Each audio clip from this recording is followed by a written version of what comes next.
All right, what is up, guys? Welcome back to another live stream. I have a ton of stuff that I want to talk about. I have some notes that I've made throughout the week about some videos that I wanted to go ahead and talk to you about. As it says in the title, I want to talk Lucid. I want to talk some Elon stuff. I want to talk about X and the CEO possible replacement, some drama around that. Stay tuned. And then I also want to talk about a robotaxi update and maybe react to a couple of things that I find along the way. So if you guys want to participate, feel free to comment. I'll shout you guys out. Leave a like if you're enjoying it. But yeah, let's go ahead and get started. So I want to go ahead and start off with talking about Lucid here. I have a pretty big update video that I want to talk to you guys about. So let me go ahead and make sure that I have everything going there. Okay. I'm going to do a quick audio check on my stream to make sure that I'm good there. Let me just make sure that I'm all set. Okay, let's see. Yep. Okay, we're good. Sweet. All right. I'm going to go ahead and start with this. And yeah, feel free to comment along the way. Okay. All right, we're good there. Well. I have been following Lucid ever since they started let's restart that. Well. I have been following Lucid Motors ever since they began producing cars. I was one of the first YouTubers to even do a reaction video when it came to driving the Lucid Dream Edition. I stayed up all night, pulled an all-nighter, drove to San Diego, and I drove a subscriber's Lucid Dream Edition. That's kind of what kicked off a large part of my YouTube career. So I'm always grateful for Lucid Motors and for the opportunity that I had to talk about so many things regarding the company. And I followed this company extremely closely, and they've honestly been down in the poops for a few years now. They've gone through some drama, but what I'm here to talk about is the potential bottom for Lucid Motors. Okay, now I'm not calling the bottom, but I want to keep an eye on a few key indicators here, and I want to hear what you guys think. But let me go ahead and explain to you guys what I have seen, what I've researched, and maybe you guys can help me out along the way. And I can tell you what I'm paying attention to, my current position in Lucid. It may surprise you, actually, but let's go ahead and dive into exactly what I'm talking about. So over the last day, obviously, Lucid on a daily does not trade with a lot of volume. So that's why you kind of see it bar like this. It just doesn't trade with a lot of volume. They're trading for $2.30 a share, $2.29 a share at the time of this recording. Not the best place to be trading. They are still a $7 billion company, but compared to where they were, this is a far cry from their all-time highs. But don't worry, we're going to keep getting into it. And exactly, is this the bottom of Lucid? Has the worst passed? I will go ahead and give you guys my opinion here in a bit. So a few days, you've had a lot of really good news for Lucid over the past week. They are up 8%. And I'm going to dive into a lot of those things. You have deliveries, you have the Gravity, you have the Guinness World Record, which I don't know how much that necessarily moved the stock. But what I'm saying is now you're starting to have a lot of good tailwinds. At first, the CEO leaving could have been a headwind, but I do think it's more of a tailwind, and I'll explain why. Over the last month, you see Lucid up 6%. Very nice. And then obviously over the past 6 months, you still have them down 25%, year to date, 24%, last year, 46%, and the last 5 years, 76%. I was covering Lucid a lot in this 2021 to 2022, a little bit into 2023 era. And Lucid was trading for $55 at one point, and now we're at $2.29. But over this past month, you have seen Lucid start to rebound just a little bit. We're going to dive into why I think they're rebounding. Are they going to continue to rebound? Obviously, none of this should be taken as investment advice to buy or sell securities. This is just me talking about my opinion and talking about some of the things that I have seen regarding news articles and other research in their publicly available filings. No investment decisions should be made off of this video or this video. It should not factor into anybody's investment decision. Okay, so with that disclaimer out of the way, I want to go ahead and dive into a lot of the things that I've been seeing in terms of margins. So when I was first covering Lucid, I didn't have the help of AI here, but I have gone ahead, and AI is not doing my research for me, but it helps me put my data into something that is a lot more easy to visualize. So what I did, what I went ahead and did here was I charted out Lucid's gross margins by quarter and by year. And the main thing that I want you to see, now their filings are a little funky, but don't worry about that too much. The main thing I want to show here is the trajectory of their gross margins. Their gross margins have obviously been terrible. I mean, negative 150%. They're not making money on a per car basis here, which is understandable. New company, new production. they got hit with the supply constraints, which I've complained about for like 4 years now, I guess 3 years, 4 years, that they haven't been able to resolve. And now the impact of tariffs. So they've really gone through the ringer as a company, not something easy. But what I want to point at are these quarters right here. So you have Lucid in Q2 of 2024 with the gross margin of negative 134%. Okay. They brought in $200 million, but it took $470 million to make that. So negative 134%. Okay. Now let's go to Q3 2024. Slightly better. They had around the same revenue, but it was cheaper, which is good. So gross margin at negative 106%. Now we're going to go to Q1 2025, which I don't know what. Oh, sorry, that was 2024. Q3 2024, negative 106%. Okay, now this is what I want to pay attention to. This is Q1 2025, gross margins of negative 97%. Obviously, they're still losing money on a per car basis. They had a revenue of $235 million, and it cost them $463 million just to make that. That's not including OpEx. That's not including R&D. That isn't including any of those other things. This is just gross margins. But that's what I want to see when they can start to make a profitable car, because when they can start to make a profitable car, that's when I think we'll really start to see people start paying attention to Lucid again. But this is an opportunity, I think, to really pay attention. I'm not saying to buy, sell, or do anything. I'm saying to pay attention to a company. You start to see their margins reverse here a little bit.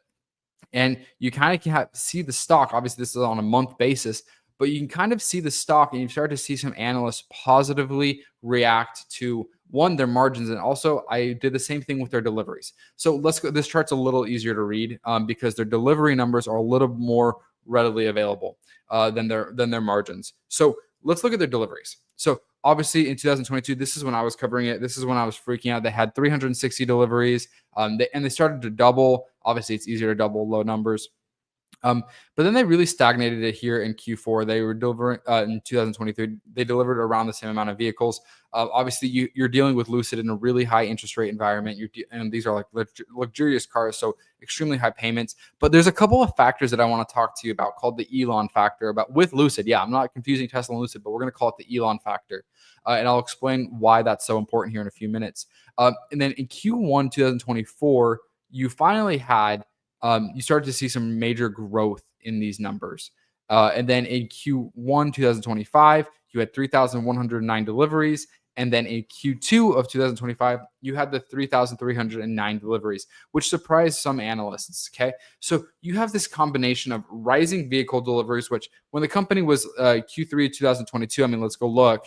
I'm doing this kind of live. So Q3 2022, 2023, the stock was still trading pretty high.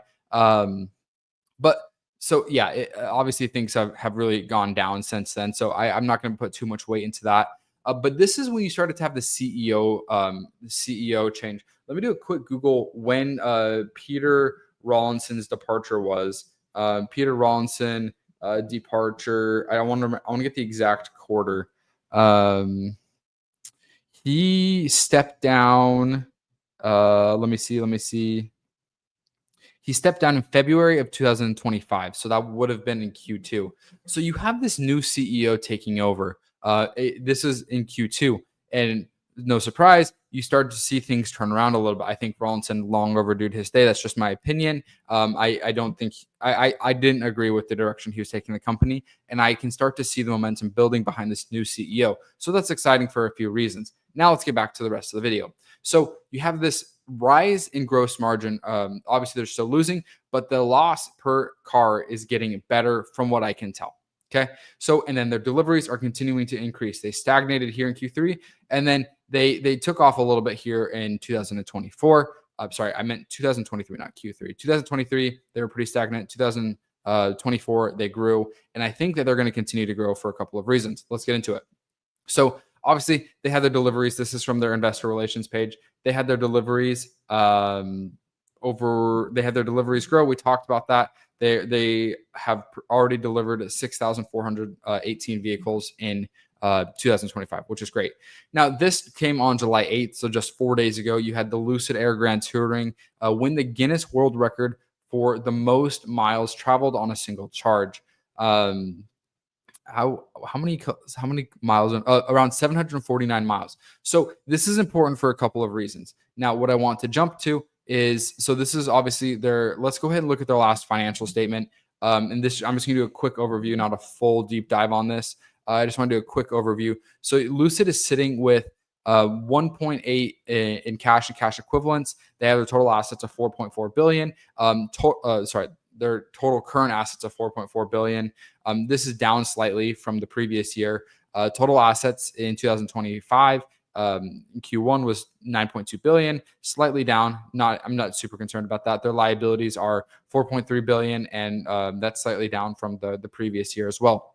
So overall, I'm not too concerned. Their current liabilities did increase slightly. Again, not too concerned. They have enough cash to, from what I can tell, they have enough cash to be able to cover their bills. I'm not too concerned about the risk of not being able to pay their bills. But what I want to get into here is their statement of operations. Okay, so they brought in $235 million, which is a lot better than they did in 2024. This is year over year. This isn't quarter over quarter, so that's something to keep in mind. You can see that their costs and expenses have gone up, but they're also made a lot more money. So let's go ahead and compare Q1. Let's go ahead and compare the margins for Q1 2024 and Q1 of 2025. So let's see. Q1 of 2024 was negative margins of 134%, and Q1 2025 was negative margins of negative 97%. So you did have a decent jump percentage wise. So not too concerned. The margins are starting to get better. Obviously, what I want to see an improvement on, which they did improve on slightly, was their R&D and their SG&A, because that's going to continue to bleed into how much money they're spending. But overall, their loss from operations is improving slightly. Now, the point of this video isn't to say that, oh, Lucid's going to moon from here. What I'm looking at as somebody that likes to research companies is this, has the worst passed Lucid? Are we going to continue to see deliveries go up and margins improve? That's what I want to pay attention to. Now, something really critical for 2025 is their Gravity car, their Gravity SUV. What I want to look at, we don't know what the average selling price is going to be yet, but they're starting to introduce and starting to deliver the Lucid Gravity, which is the SUV, and I have seen rave reviews about. And we're going to go ahead and watch a video here. Let's go ahead and watch that video right now. I'll go ahead and I'm not going to include. Let's go ahead and include the audio. I'm not going to include the audio. I'll kind of do my own voiceover of it. But right here, you have the SUV, and then you have the Rivian car. I don't know what these other two cars are, but go ahead and watch the performance of this SUV. This is already starting to take social media by storm, and this SUV is going to be a very high margin car. Let's go ahead and just watch this drag race just for entertainment purposes. So you have them all start. It's not the fastest off the line by any means, but watch how fast that this car catches up and takes first place.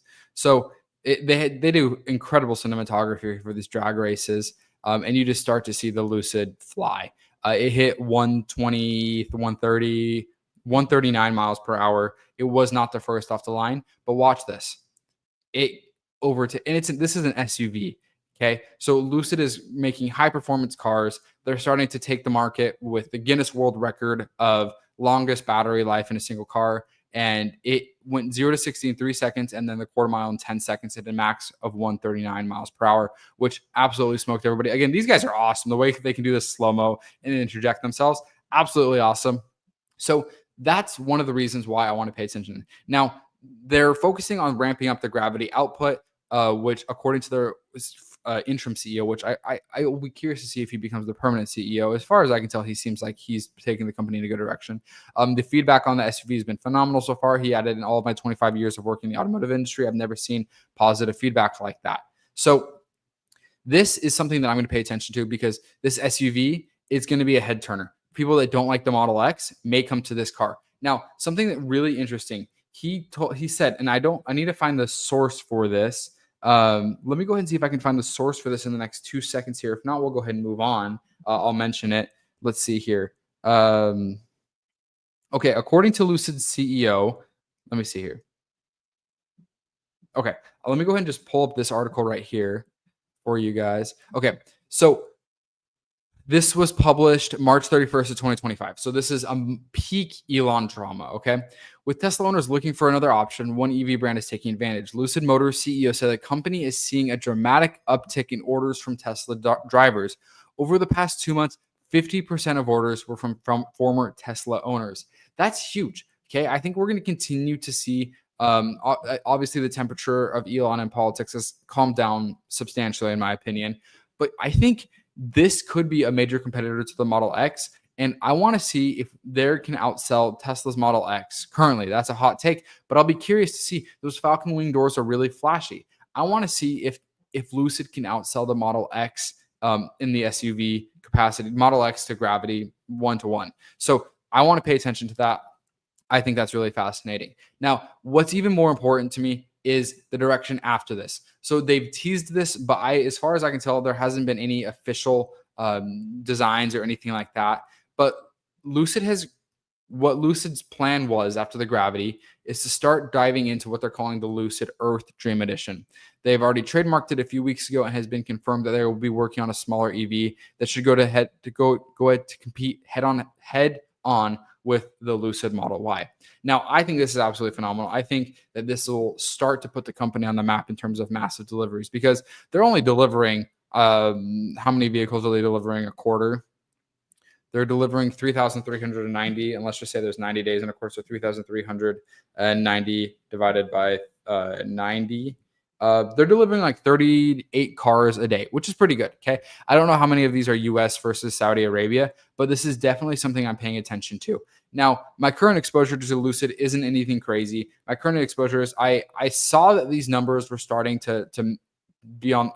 After I saw their deliveries, I was like, okay, is the bottom in for Lucid? Are we going to start to continue to see increased deliveries, especially with the SUV?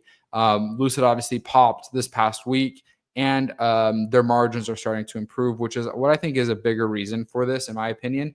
I think that this is going to start. I think the factor of the Elon deliveries is what they're calling them, are going to continue. I'm very curious. What I did is I bought one call option. I don't have it right in front of me. Let me see if I can pull it up really quick. If I have it, I bought one call option for like a year out, and it was cheap. It wasn't expensive in terms of just like the price out of pocket. But let me see if I can go ahead and pull that up really quick when it's set for. I should have done this before, so I apologize. Let's see. Let's see if I can find it. If I can't find it, then we'll go ahead and skip. Okay. So I bought a Lucid call. I bought one contract of Lucid, a $5 call for January 16th, 2026. Again, it was only like, I think it was $12. But what I wanted to do was I want to just pay attention to this company because their earnings call, let's see, their earnings call is, when is it? Their earnings call is August 5th. So July, August. So in a little less than a month, about 3 weeks, Lucid is going to have their earnings call. Now, I'm going to be paying attention to this company because I'm really curious, because I think they have a really good product. I didn't agree with the management of the company, but I do think that they're finally trending in the right direction to have this high margin SUV. It took a lot longer than anticipated to start deliveries, from what I could tell when I was covering the company in early 2022. But now that the company started to deliver these, I'm optimistic, and I look forward to their Model Y competitor. I think that'll really put Lucid on the map, and especially they're going to start to get grandma's attention with the range, because there is still a lot of range anxiety out there. And I think that people are going to realize that 700 miles on the Lucid Air Gravity, the Lucid Air, I can't remember which, it was the S sedan. I can't remember which model it was. 700 miles is a lot, and they're going to get the enthusiasts that don't want a Tesla because of whatever reasons. The SUVs kicking butt in drag races. And you're starting to see this company start to have some positive mainstream media direction, which is really good. I actually haven't seen Elon bag on this company in a while. I think he had some animosity towards Rawlinson, because Rawlinson did work with Tesla at the very beginning. So now that Rawlinson's gone, I haven't seen Elon bag on Lucid. And if Lucid can continue to get their margins going in a positive direction, I think that you can maybe start to see this company's stock price continue to in the trajectory where their margins go. Once this company finally makes money, that'll be the day, let me tell you. So once that company makes money, come to this channel and we'll crack like a Dr. Pepper together or something. I don't know. Once this company is profitable, it'll be a big deal. They have some cash. I'm not too concerned about it.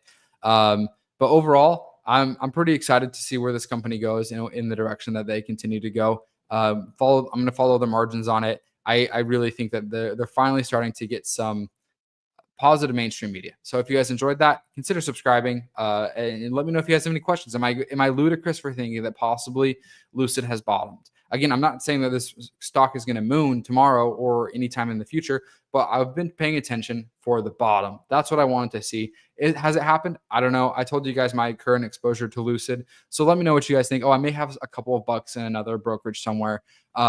But again, nothing too crazy. It's not a main holding of mine. I have that one contract just so I can pay attention to this company and see what happens over the next year. I'll be really curious to see that. So if you guys enjoyed this, consider subscribing. Cool. All right. So that was the Lucid piece that I wanted to do. Thank you guys for staying with me on that. Let me go ahead and dive into the next couple of things. Okay, let me go ahead and dive into our next couple of videos. So this one is done. Yo, what's up, Tristan? Good to see you. Okay, Lucid done. Let me go ahead and I want to jump into a robo-taxi update. And then I want to talk about the ex-CEO as well. Let me go ahead and flip this on. Let's see here. So obviously we covered that Tesla and Grok.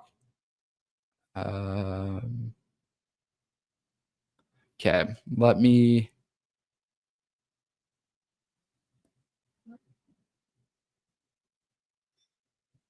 see. Okay, I'm still looking here. Okay. Sweet. I want to see something really quick. Okay. Okay, we've got this. That's good. Okay, yeah, I'm excited to post that Lucid video. I think that'll be good. Okay. Let me pull up some of these robo-taxi updates.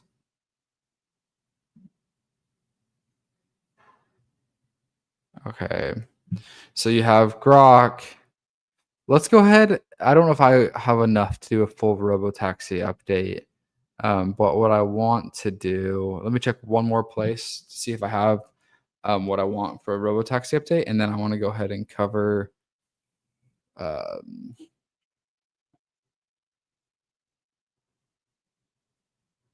yeah, we can do a robo-taxi update. So let me take this. I'll just do a short one. It doesn't hurt. If it doesn't do well, it doesn't do well. Oh well. Okay.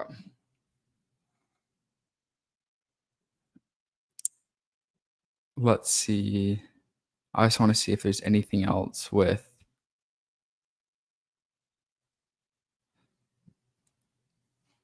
Okay, let's do a robo-taxi update.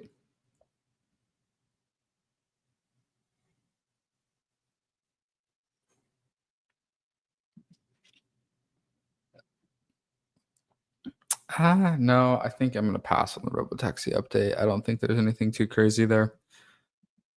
Okay, let's go ahead and do. Yeah, not doing that.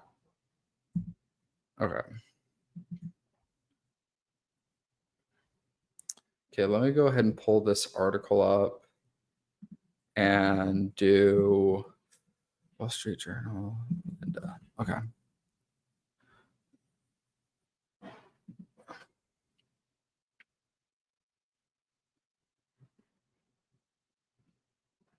Okay.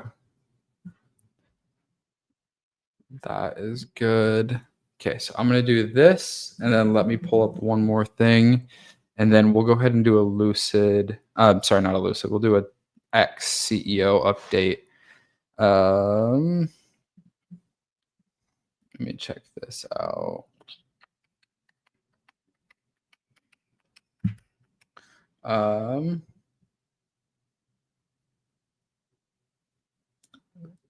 Okay, let me. Okay, this is funny. Okay, let me just prepare this video really quick, and we'll keep going. Let's see. Where was the other thing that I wanted to talk to you guys about? Let me see if I have it here. Where was it? Um, okay, let's see. Where did it go? Someone sent me something that I wanted to show you guys. Did I save it on my desktop? Maybe I did. Let's see. Um, no, I don't see it there. Was it here? No, it wasn't there. No, it wasn't there. Sorry to do this live. We'll have a good video here in just a second. Once I can find this. Okay, here we go. I found it. Okay, cool. Sick. Okay. All right. Let's see here.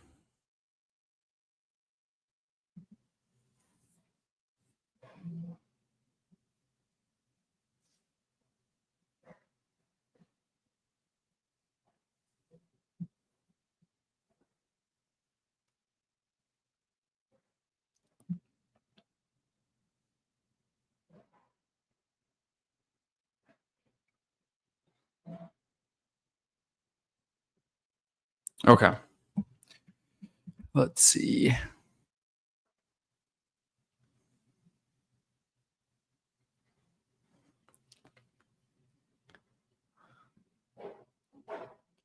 Okay. So, all right, let me go ahead and open this for you guys. Okay.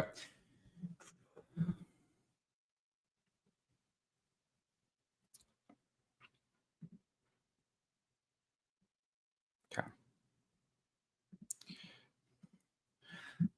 Holy cow. Obviously, as you've heard this week, the ex-CEO Linda Yaccarino stepped down from X, and Elon Musk kind of gave her a cold shoulder reply. I think all he said was, "Thanks for your hard work." I'll go ahead and pull up the tweet here in just a second, but it was a cold reply nonetheless. I think it was like a 7-word reply, and from a departing CEO that he had worked so hard to turn around a company with, it was a little bit of a cold response. I want to go ahead and dive into exactly what I think happened, why she stepped down or was fired. We don't exactly know 100% yet, and as well as some interesting avenues that X could be taking as we speak. Let's go ahead and dive into the video. So what I wanted to talk about here was this graph about X's ad revenue business. So obviously X's main revenue came from advertisers, and with Elon taking over, advertisers stepped out, and that's why you saw this giant plunge here when Elon took over in advertising revenue. Absolutely fell. Elon fought. I don't know exactly when he hired the CEO, but that's when everything started to change. And obviously, the trajectory of this wasn't going in the best place. They turned it around, but it wasn't exactly the world's biggest mover. So the Wall Street Journal did a piece that I want to talk to you guys about. So Linda Yaccarino's main objective was to just wine and dine top advertisers, and she was trying to bring eyeballs to X. So she was working on just bringing as many eyeballs as she can. Serena Williams was going to do a podcast set to debut on X this summer. Is that still going to happen? I don't know.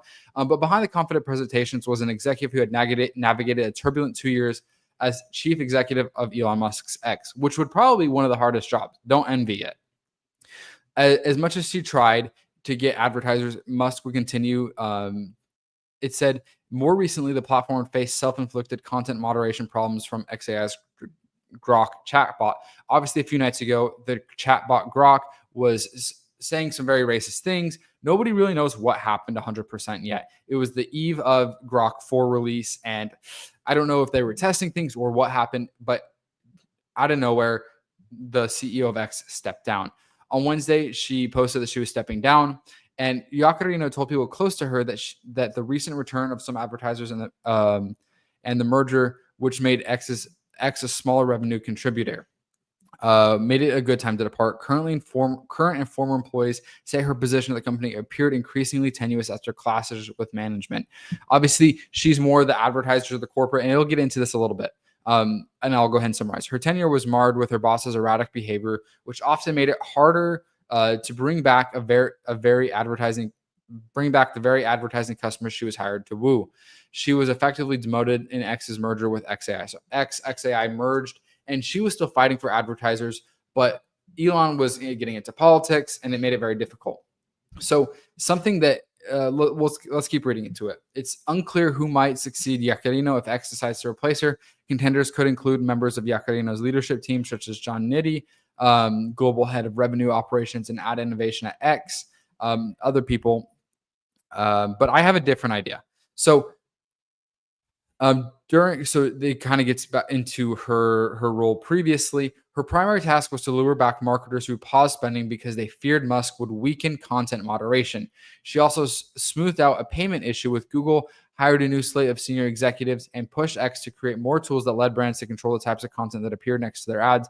Obviously, when it comes to advertising, it's really nice to be able to say, hey, I want to advertise on this video. I don't want to advertise on that video. I want to advertise with this keyword. I don't want to advertise with that keyword. So it looks like that Linda was insightful when it came to that. Musk and Yaccarino's styles were sometimes at odds. The billionaire preferred his team to communicate with quick bullet-pointed emails or signal messages and would get frustrated at Yaccarino's polished presentations and emails. So you have much more of like a startup run-and-gun CEO versus a very seasoned corporate executive that's like, I want formal emails, let's do PowerPoints, things like that. Was probably frustrating to Musk, and hence the cold dismissal when she stepped down. He had a few times undermined her efforts at a conference in 2023. Musk declared that advertisers pulling their ads from X could go explicit yourself. Obviously, if your job is to bring advertisers onto a platform, for Musk to go on stage and do that would be pretty upsetting. She and Musk schmoozed with advertising bigwigs on a yacht along the French Riviera the next year in an effort to better relations with them, according to people familiar with the situation. When X hired the chief of finance, they butted heads. Okay, let's keep going. He was hired, supported by Musk, and effectively replaced Yaccarino's previously appointed head of finance of the company. So it sounds like Musk started to take autonomy from Linda. Musk put pressure on Yaccarino last year to turn around the advertising business faster, according to people familiar with the situation. Advertisers began to return late last year, but Musk wanted faster progress. He told staff in January that he didn't think the company was on solid financial ground. Our user growth is stagnant, revenue is unimpressive, and we're barely breaking even, he said in an email to employees. Stabilizing X's finances were crucial to the recent merger of X and XAI. After a series of fundraising transactions during the winter's X value had recovered from an estimated 10 billion to about 44 billion, just north of how much Elon Musk had bought Twitter for in 2022. So over 22 years, X's value dropped from 10 billion to about 44 billion. The new valuation, I don't even know how to say it, buttressed by the improvement in ad revenue, signaled that X's original investors hadn't lost money, and they had put in alongside Musk. So it was a win for Musk's investors to break even. It wasn't like a massive win, but it wasn't a massive loss, I should say. I do think some banks sold their debt for a little bit less, but that's fine.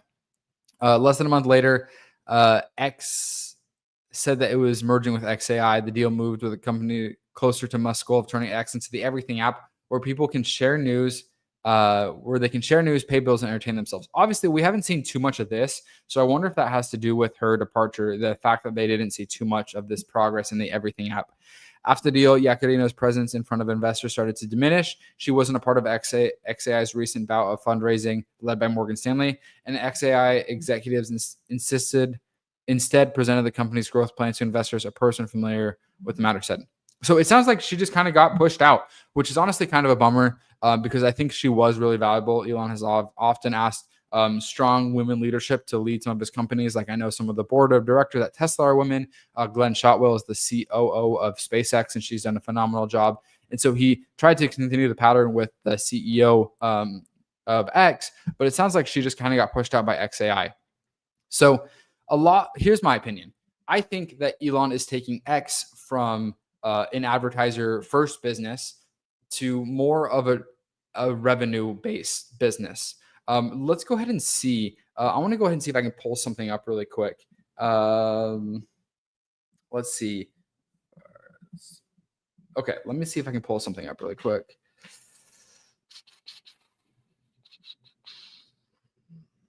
Okay, let's see.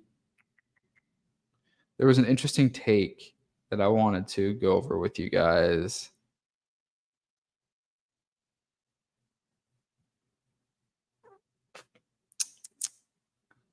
I wanted to see. Okay. I think this adds good context. Maybe I can't find it.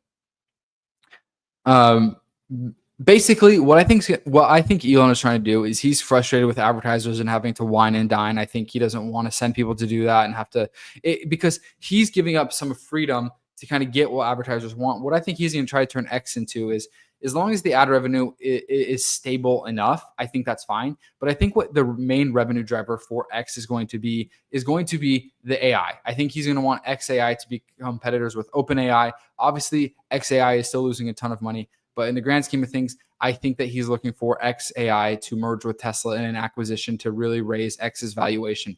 That's my take. Something kind of funny. I kind of say this tongue in cheek, but it is what it is. I think that it would be funny if Mr. Beast did have some sort of influence. If he was hired as kind of like a meme CEO, where he's like, I'm not going to deal with advertisers. I just want to focus on the video platform.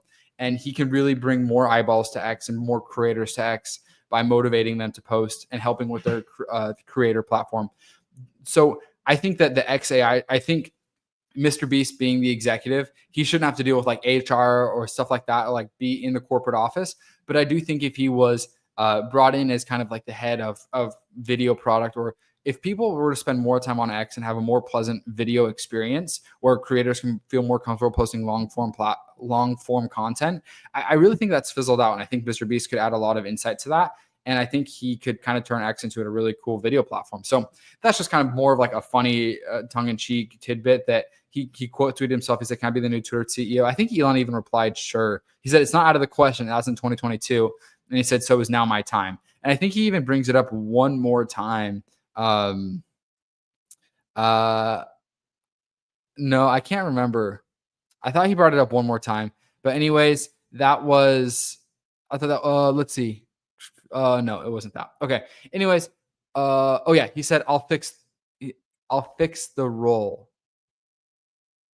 Oh, I'll fill the role. Sorry. He said, I'll fill the role. Now, what this would be really cool is if he brought back Twitter, or he brought back like Vine and made it a creator first platform and made it compete with, I think TikTok's making its own United States based version of TikTok. If he competed with that, I think that could be huge, not only for X, it could be big for XAI, more data, more users. And I think you could bring in, like, the generation of X is older, but I think if you brought back Vine, you could really get that younger generation back in and just create a US based short form content competitor to TikTok. And I think there's nobody better to do that than Mr. Beast. So I know it's kind of funny. I know it's kind of a meme, but I think he could actually make a big difference in X's video content. So that's my take. I know we kind of read through the Wall Street Journal ad. I think she was just pushed out, didn't feel valued, stepped down. And I don't know where she's going to get a job. But I think the advertising revenue growth is telling for what happened to Linda at X. If you guys enjoyed, consider subscribing. But thanks for watching. Okay, cool. So we did that. Let's talk about the next thing that I want to talk to you guys about. Thank you guys for those of you that are watching. Hope you guys are enjoying. I just like to make videos. I like to do it live so that if you guys want to interact, we can interact. But I do like make videos that I'll post later on because I don't get that many people watching live. So I figured, hey, let's go live, and then if people want to interact, we can interact. But I'll clip these up later and post them out. So thank you guys for those of you that are watching. I appreciate it. When there's big events in the evenings, I'll stream, but I only really stream at night. I have other priorities. Okay. So we're not going to do a robo-taxi update. They're just kind of expanding to Arizona and parts of California. I do want to cover that. Okay, we covered Linda as ex-CEO. Cool. I don't really want to do that anymore. It's fine. I don't really want to do that anymore. I don't know what I said about that, but that's that. I will do one more video around that. Okay, I want to do a reaction video. I want to try this, and maybe you guys can tell me what you think. I want to do a reaction video. Let me pull it up here really quick. Okay, let's do a reaction video.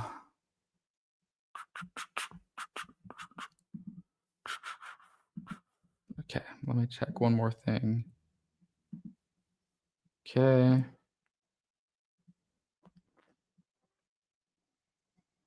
Okay.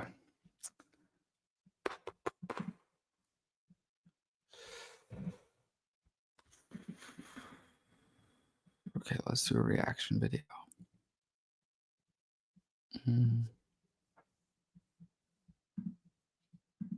Okay. Hopefully I don't get copyrighted for this. If I do, it's been nice knowing you guys. I'm just kidding. Okay. I need to switch it so that we can get audio. Give me a sec.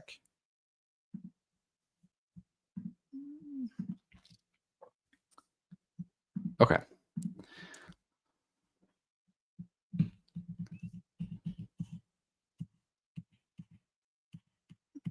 Okay.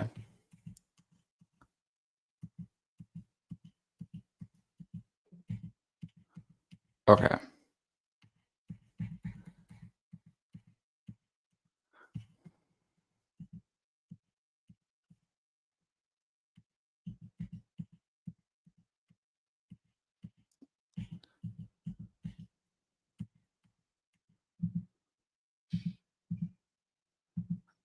Okay.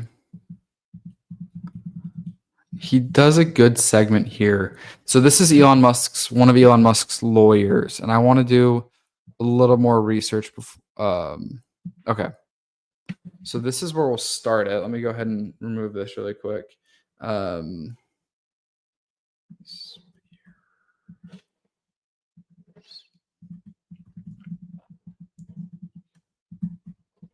okay. Um,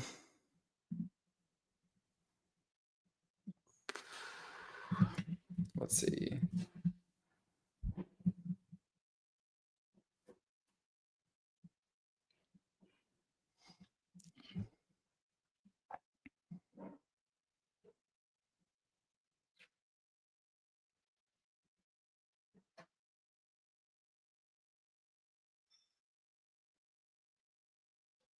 Wow. Okay.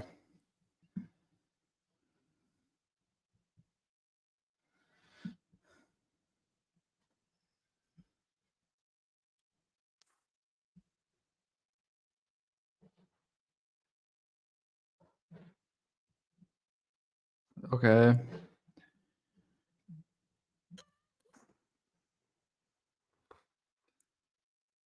Let's see. This will be good, I think. Give me a sec. Okay. So here's what I'm looking at. We'll go ahead and react to this together, but I just want to kind of show you guys what I'm researching here. Maybe I can do that. I'll do better at kind of researching out loud with you guys. Can I share another screen? I'll just do this. Okay. I want to so I'm researching who Alex Spiro is, and this is Elon's attorney, his lawyer. So in 2019, Spiro defended Elon Musk in a defamation case. Okay, cool. This was the when he called him found Musk not libel, not liable. Okay, cool. To control Twitter. Um, okay, I know that was a big deal. That same year, Musk appointed Spiro over legal marketing. Okay, cool.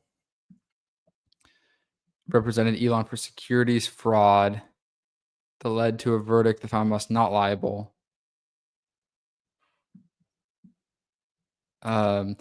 Initially, DS was awarded 136 million in damages for racism at Tesla, but with the new appeal with Spiro on the defense team, the damages were reduced to approximately 3.2 million, so a dramatic reduction. I don't even know this too much about this one. 2004, Spiro represented Elon in a defamation lawsuit from Benjamin Brody. The accused must have falsely suggesting that Brody was a government agent who participated in neo-Nazi brawl. Let me go ahead and look at this.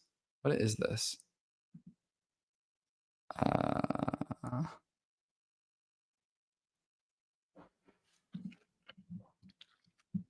What was this?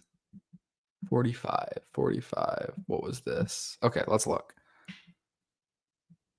Oh, come on, Reuters. Come on. Oh my gosh, so many ads.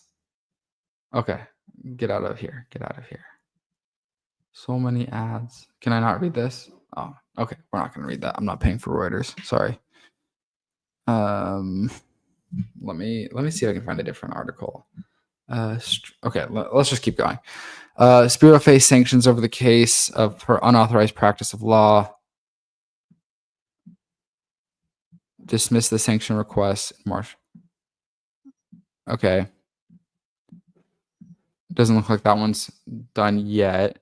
And then he defended Musk after. Okay. I want to see the Mr. Beast one. Um,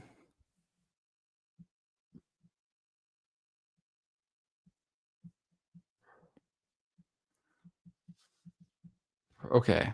Yeah, this will be good. Okay. Sweet. Let's go ahead. I'm going to make a video about this. Okay. I want to make a video about this.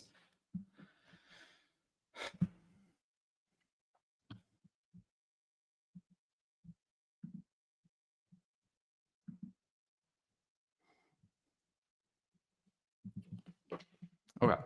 Let's do that. And then I'm going to open. I'll do that. Okay. I'll just edit that. Okay. Cool. Wow. Bloomberg just did a. Let's see. Wow. Bloomberg. Let's see. Let's try this again. All right. Wow, Bloomberg just did a really cool video on Elon Musk's super lawyer. I want to go ahead and dive into exactly the case that this lawyer has worked on for Elon Musk. Let's go ahead and touch on a Mr. Beast case as well that this lawyer has helped with. And I want to go ahead and react to the video that Bloomberg made on this lawyer. Let's go ahead and dive into it. Okay. In 2019, Spiro defended Elon Musk, and we'll talk about this in the video, against the defamation case from Elon Musk when it came to the Thai cave rescue. And Elon and this attorney, the jury found Musk not liable, which is crazy. We'll go ahead and react to this in the video, so put a pin in that. But then he also defended Musk in the Solar City acquisition.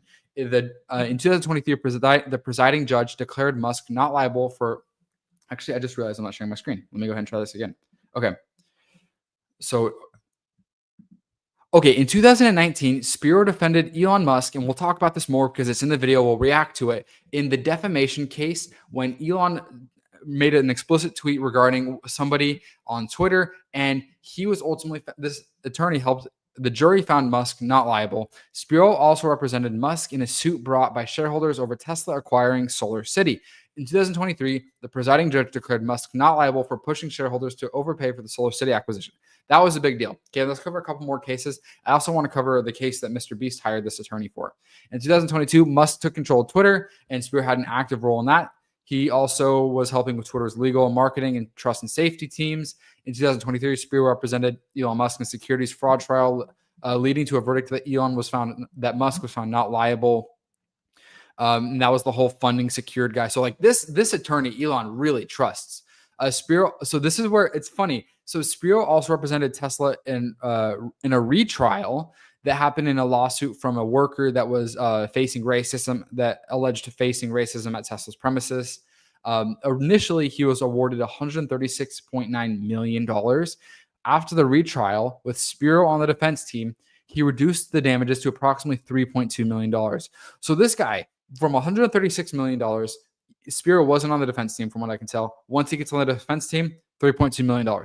Absolutely crazy. And then in 2024, Spiro represented Musk in a defamation lawsuit from Benjamin Brody that accused Musk of falsely suggesting that Brody was a government agent who participated in neo-Nazi brawl. I don't think that this case has concluded yet because I don't see if he was found liable or not, but nonetheless, still interesting. And in 2024, he defended Musk against the defendant Elon after the SEC renewed its investigation into Neuralink. So Spiro has been involved in Elon Musk's ventures for quite some time, ever since 2019, and we'll go ahead and react to that in the video. But Spiro also has represented Mr. Beast when Mr. Beast had that employee known as Dogpack 404 start making in-depth videos about Mr. Beast's content, accusing him of rigging competitions, doing illegal giveaways, and even lying about the healthiness of his chocolate bars.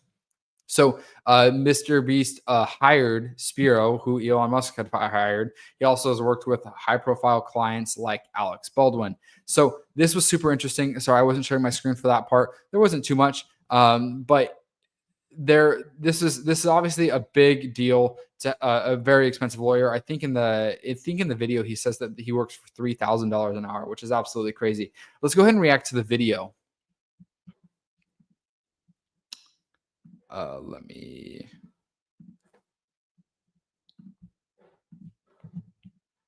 Okay, I want to go ahead and react to this video with you guys. Let's go ahead and get started. Let me make sure we have good volume here. All right. All right, let's go ahead and react to the video of the lawyer behind Elon Musk. Type of consequences if he has to. Spyro first met Musk back in 2018. Musk was in hot water over his infamous pedo guy tweet, referring to a cave diver involved in rescuing a group of... So this was a big deal. There was a cave of 5 people. There was a cave. I can't remember how many people there were. I think there's like in the teens, 10 to 20 kids stuck in a cave. And Elon was trying to help, and he got in a Twitter spat. I remember this. And he tweeted at somebody, "Sorry, pedo guy." And watch how Alex Spiro won this case for Elon. Teens in Thailand. The diver sued for defamation, and Musk's chances in court didn't look good until Spyro came on board. Spyro's argument to the jury? The tweet just wasn't a big deal.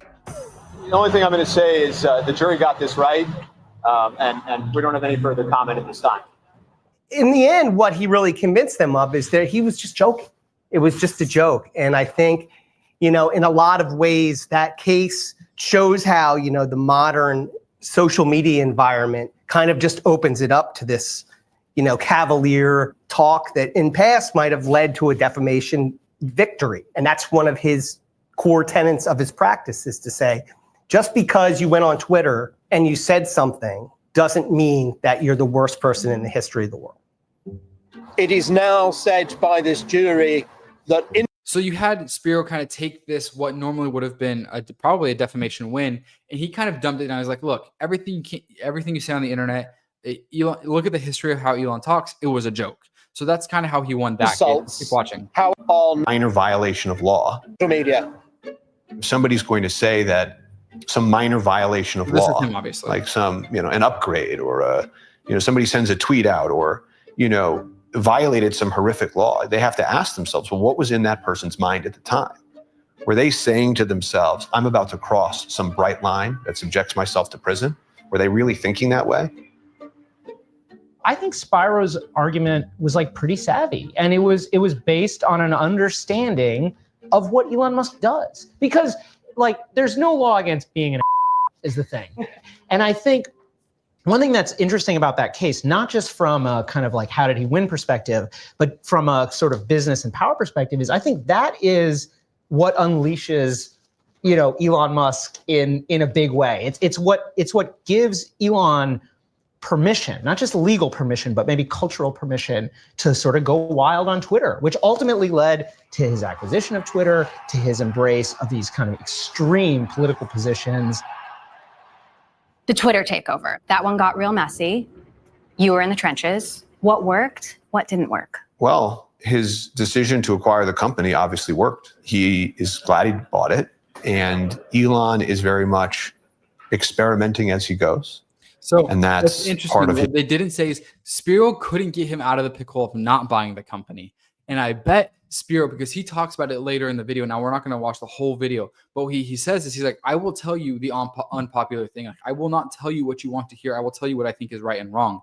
And I bet, obviously, this is just my opinion. I have nothing to back this up, but I bet Elon got himself so involved in the acquisition, and Elon wanted to back out at one point. We're not going to go through the whole history of that acquisition. If you want to read about it in Elon's book, in the biography about Elon, it goes into the depth of it. I bet Spiro was like, dude, you're too far gone. Let's just try to get as good of a deal as possible. Just buy it. And that's just my guess. Maybe that didn't happen. Maybe he wasn't involved in that part, but I bet he could have said something like, hey, Elon, you got to buy this. It's genius. And so it may at moments look, as you put it, messy, but this is what the great experimenters have always done. What about the method? There was this report that you guys were yelling at each other in a conference room. How does someone like that respond to pushback? Everybody I advise is used to my pushback. I don't know how they take it. They probably curse me out at times, but I think ultimately when the movie's over, people will be thankful that I told them the truth. Elon tweeted, if any judge anywhere can block every presidential, this is a lawyer. I don't with politics. the law. I'm not so sure it has to do with me. She gets into Elon's politics and he kind of shuts down. He's like, I'm not going to talk about this. Then they just kind of go into who this guy is. He plays basketball with former NBA players. And then he talks about how he represented the governor. There's not too much, but I thought this was absolutely fascinating in meeting Elon Musk's lawyer and who he is and how Elon puts important people in his corner and just kind of how this lawyer isn't just somebody that goes like, hey, I like, obviously he does things according to the law, but he's like, I like to kind of put the narrative around it. And I think that's why these high profile guys really like him, is because he understands like the social concepts of what is going on, like what is a tweet. Because in a defamation case, it's almost black and white. Like, yeah, like Elon shouldn't have said that. But in the context of, oh, it was a tweet, it was a 2-word thing in a tweet amongst Elon's 50 tweets that day. It's like, okay, I really like how Bloomberg put this, and where you were able to kind of see the narrative of who this guy is. He looks like a really cool guy. He looks like there's a reason that Elon has stuck with him and he's saved Elon's companies at least hundreds of millions of dollars, at least $100 million, like we saw in that case. So I just thought it was a really cool video to react to. I hope you guys enjoyed it. If you liked it, consider subscribing and let me know what you guys think down in the comments. Cool. Okay. All right. That might be all I have time to cover today, but I think we got a lot of good things out of the way. I wanted to talk about the Secret Service being suspended, but I don't know if I don't have a ton of stuff set up for that today. So I think we'll probably just leave it there. Maybe we can cover this live. Let's go ahead and I want to read this live. I'll probably make a video out of this too. Okay.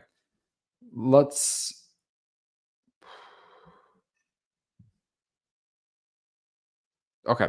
Yeah, so it looks like Trump just responded to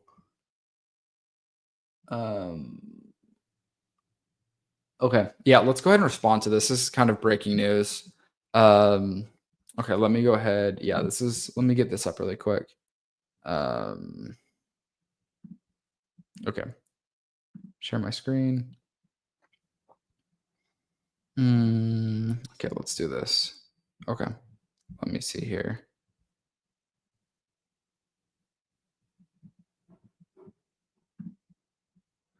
Okay. Looks like Donald Trump just responded.